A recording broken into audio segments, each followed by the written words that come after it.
Shalom, bien-aimés dans le Seigneur, nous voici au pied du Grand Roi pour une nouvelle semaine de méditation biblique.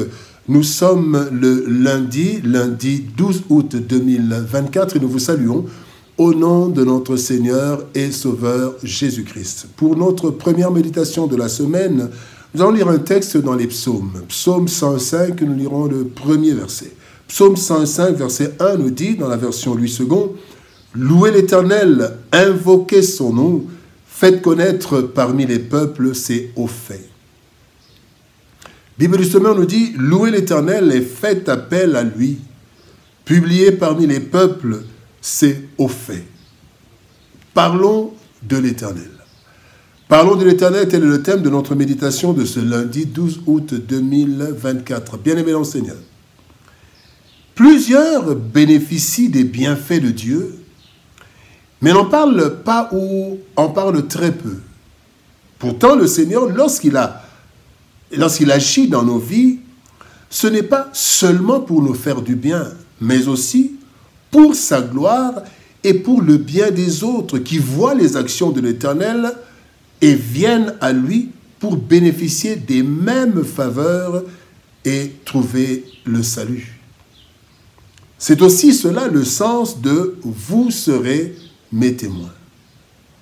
Le texte de ce jour nous exhorte à remplir notre rôle de témoin, et cela en 3 actes qui devraient faire partie de notre vécu quotidien, car sans le savoir peut-être, nous sommes tous, sachons-le, nous sommes tous témoins du Christ à temps plein. Partout où nous sommes, si du moins le Saint-Esprit habite en nous. Voyons ce que le Seigneur nous enseigne à travers le verset de ce jour. Première leçon, premier point, une vie de louange. La Bible nous dit dans le psaume 150, verset 6, que tout ce qui respire loue l'Éternel. Louez l'Éternel. Notre souffle, bien-aimé, est le premier permanent sujet de louange. En effet, vivre est un don du ciel, même si plusieurs l'ignorent ou font semblant de l'ignorer.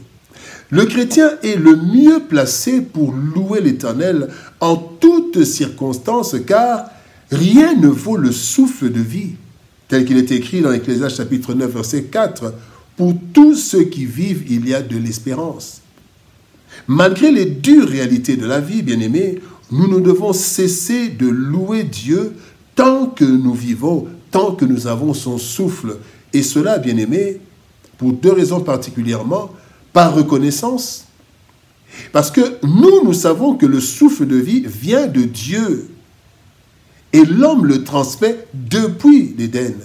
Genèse chapitre 2, verset 7, la Bible dit, « L'Éternel Dieu forma l'homme et de la poussière de la terre, il souffla dans ses narines un souffle de vie et l'homme devint un être vivant. » Le souffle vient de Dieu. Deuxième raison de notre louange, c'est par action de grâce. Nous devons rendre grâce pour la vie que Dieu nous conserve chaque matin, chaque soir, à chaque moment. Parce que la Bible dit dans Ecclésiaste chapitre 8, verset 8, « L'homme n'est pas maître de son souffle pour pouvoir le retenir. Il n'a aucune puissance sur le jour de la mort. » Donc nous sommes reconnaissants envers Dieu pour le souffle de vie. Et nous rendons grâce à Dieu parce qu'il nous conserve la vie. Nous n'avons aucun pouvoir sur notre souffle. Le deuxième point, secours garanti.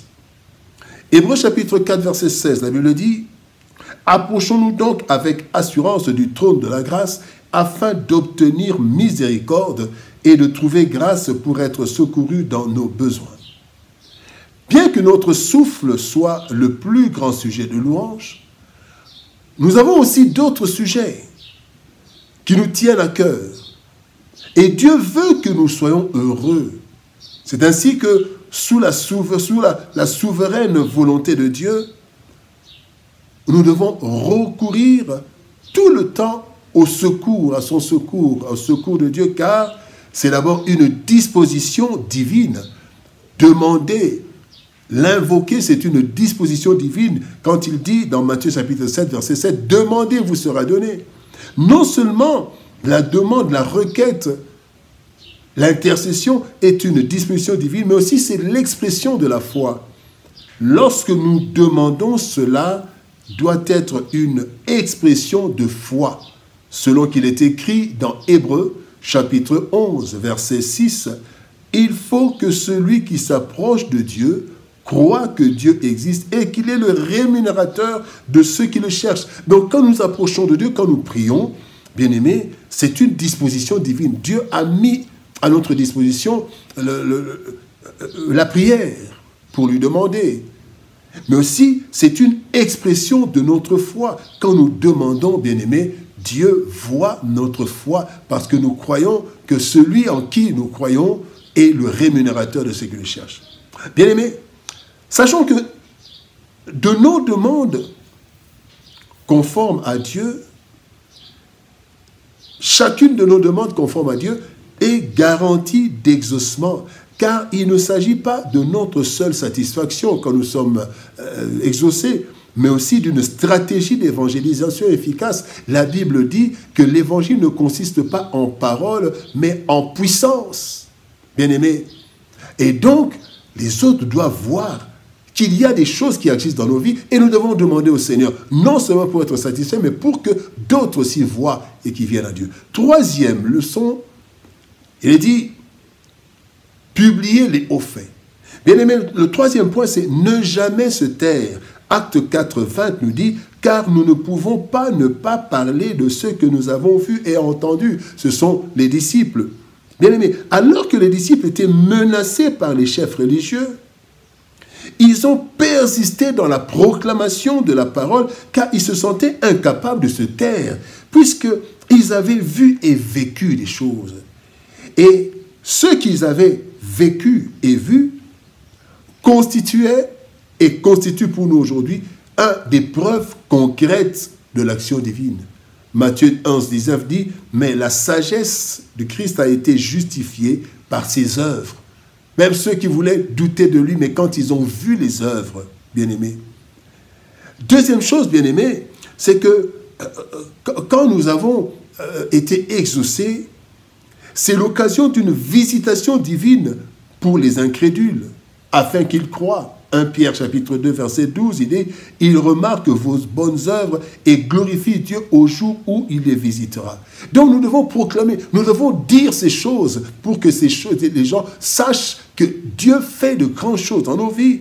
Troisième raison pour laquelle nous devons parler, ne jamais nous taire, c'est que c'est une occasion de salut pour quiconque croira. Il est dit dans Romains chapitre 1, 16, « Je n'ai point honte de l'évangile, c'est une puissance de Dieu pour le salut de quiconque croit, du juif premièrement, puis du grec. » Donc nous devons, bien aimés, proclamer, nous devons dire au Seigneur, au monde entier, ce que le Seigneur a fait. Ce sont des preuves, c'est une occasion de visitation et une occasion de salut. Bien aimés dans le Seigneur, parlons de l'Éternel. Dieu nous a choisis pour que nous le fassions connaître au reste du monde. 1 Pierre chapitre 2, verset 9 nous dit « Vous êtes une race élue, un sacerdoce royal, une nation sainte, un peuple acquis, afin que vous annonciez les vertus de celui qui vous a appelé des ténèbres à son admirable lumière. » Nous aimons bien, bien-aimés, recevoir la bénédiction de Dieu, mais nous en oublions l'objectif. C'est ramener les humains à lui, à Dieu, en leur faisant connaître ses hauts faits. Nous devons donc faire de la louange, la supplication, ainsi que la proclamation des bienfaits de Dieu un mode de vie, car Dieu a fait de nous ses serviteurs pour concrétiser son œuvre dans ce monde. Parlons de l'Éternel bien-aimé à tous les humains.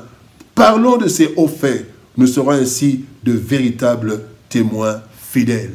Je parlerai de ta bonté, de sa fidélité.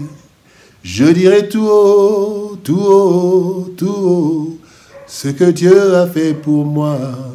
Je proclamerai la gloire de son nom. Prions. Père, nous parlerons de ta bonté, nous parlerons de tes hauts faits, Seigneur ô Éternel. Aide-nous, Seigneur, à ne pas être timide, à ne pas être honteux, mais à parler, Seigneur ô Éternel. Aide-nous à ne jamais nous taire. Quand nous voyons ce que tu fais dans nos vies, Seigneur de gloire, même quand tu le fais en cachette, mais aide-nous à proclamer cela parce que c'est une occasion d'attirer des hommes et des femmes à toi. Car tu veux le salut de tous. Voilà pourquoi tu nous bénis, voilà pourquoi tu nous visites, tu fais de hauts faits afin que les autres voient et qu'ils reviennent à toi. Bénis ta parole et bénis ton peuple. Au nom de Jésus-Christ, nous avons ainsi prié, Père. Amen. Bien-aimés dans le Seigneur, que Dieu nous bénisse. Shalom, au revoir, et par la grâce de Dieu, nous nous retrouvons demain pour une nouvelle méditation au pied du grand roi. Bon début de semaine, shalom, au revoir et à demain.